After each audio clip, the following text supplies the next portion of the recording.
Welcome to another edition of Papa Bojo's Kitchen. Today we're going to make a very simple sauerkraut. If you're Polish or German, you probably have a zillion different variations of this. This is just one way of making it, and it's really good. Now, one thing you're going to want to do is if you like your sauerkraut a little more sour, then don't drain it. If you don't like it sour at all, make sure you drain it and rinse it. Other than that, here's a very simple recipe, and here's your ingredients. I'm melting my butter in a medium-high heated pan. I'm going to add in my onion and stir them in, and I'm going to cook these until they're browned. Now I'm going to sprinkle and stir in a little salt just to sweat the onions a little better.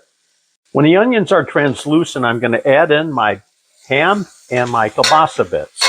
I'm going to stir these in really well. Now that the onions are nice and browned, we're going to add in our sauerkraut and the juices, and we're going to deglaze the bottom of this pan. We're going to mix this all real thoroughly. We're going to sprinkle in our salt, sprinkle in our pepper, and stir in our allspice berries. We're going to now turn the heat on high, and we're going to stir this and bring this to a boil. We're going to make a slurry with our flour and our water. While this is boiling, we're going to add a little bit of our slurry at a time until we get the thickness consistency that we want. I think I'm going to use about half of the slurry. I'm going to turn the heat down to a simmer. I'm going to cover this and I'm going to let it simmer for 30 minutes. After 30 minutes, we're ready to plate.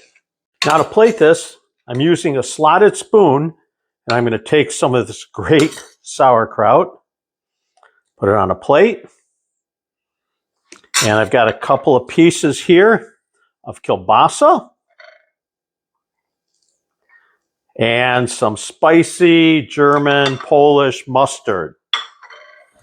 And there you have it. That's all there is to making a great, true, authentic sauerkraut. Whether you're from Poland or you're from Germany. If you're from Germany, you're probably going to add a little bit of caraway seed in there. And if you're going to want to make it more authentic, you might use bacon instead of kielbasa and ham, and you might want to use lard. But for the most part, there's a zillion different ways to make it. And this is one great way. I hope you've enjoyed this episode of Papa Bojo's Kitchen. I hope you come and see me again. Smacznego, guten Appetit. Bye.